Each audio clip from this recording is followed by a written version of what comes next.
played, Sony. Well played. An event took place yesterday in Times Square, New York. Sony's press conference. Andrew House came out and immediately got to work with the information. He stated that the new PlayStation Pro, that's what it's called, the Pro, not the Neo, which is hilarious because the whole night people kept fumbling it. You could tell it was released to everybody at the same time. Project name Neo is real, but project name Pro is definitely what it's going to be called. It's a Pro edition of the regular PlayStation. It will have twice the GPU power. It will have a slightly overclocked CPU, 1 terabyte of RAM, hard drive space, and to boot 4K. All this will cost you $399, which is a pretty decent price. More on that later. There's also a new standard for the traditional PlayStation. That's going to be $299, and that comes out September 15th. And with that being said, when that launches, every console worldwide, all 40 million of them, will receive a patch update that will allow them to do HDR rendering. That's big. That's pretty big. I mean, Sony is notorious for putting things in people's homes and, you know, just marginalizing the prices and making it, you know, feasible. You know, now there's a reason to go get a 4K television if you don't already have one. Now you can play 4K-esque type of content, PlayStation 4 Pro aside. Andrew threw a term around, forward capability, which is kind of a poke at Microsoft, I would assume. But basically, they're just saying that here forward, you know, PlayStation Basic won't be left behind in the bunch. It's definitely going to receive regular updates to maximize its performance. With this being done, it's also going to allow developers to go back in and tweak previous PlayStation games. They could add more foliage. They could increase the draw distance for certain things, make them, you know, things that you can see from a distance. You know, you can identify with certainty certain things. And that's just the regular PlayStation. PlayStation Pro will have 4K out the box. It'll have HDR out the box. An extra room so that developers can really turn knobs and heighten the performance that you'll get from that system. With that being said, though, Sony's also allowing developers to do that for the previous system. They want to build a cohesive community, one that isn't diversified by console settings. With that being said, whenever you do log online to play one of these games, your settings will be turned down to the max in terms of what the other console can do. So you won't get increased frame rate that'll give you some type of advantage, and just in general other things that will give you an advantage. I'm pretty sure they're gonna you know, tone those things down for multiplayer. But once you play single player, you know, you basically have a slider. You can go towards resolution or you could go towards stability. Either way, it's going to be locked. But a prime example would be you could have a 4K locked at 30 frames a second resolution for the PlayStation Pro, or you could have 1080p but unlock it and boost it, you know, north of 45-60 frames a second, you know, if you don't have a 4K television. That's the kind of flexibility that they're building into the console, which is a breath of fresh air. It's like a mid-cycle refresh.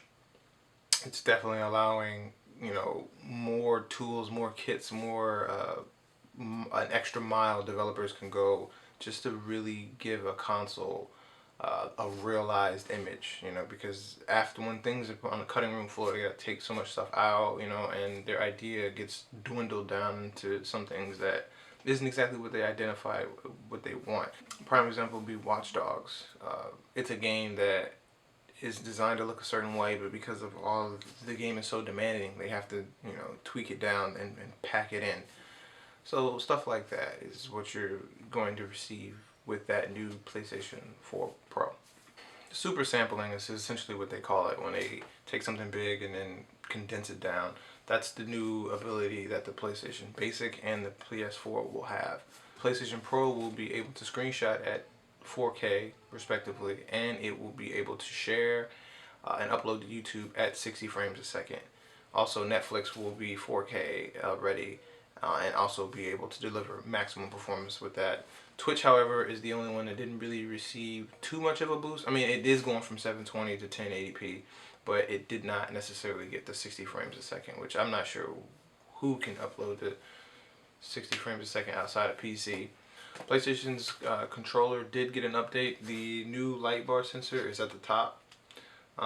Most importantly though, well, that is for the ability to distinguish player 1, player 2. Most importantly though, the IR blaster shuts off whenever you plug in a power cable. Xbox already does this. Out the box, Xbox did this. This is one thing they did do. Whenever you connect the controller to the console, it will shut off the IR blaster, giving the data toward the power cable, which will reduce latency time between console and controller, which in turn will increase productivity for fighting game players, making it so that they don't have to worry about their inputs not coming out because they're using a wireless controller.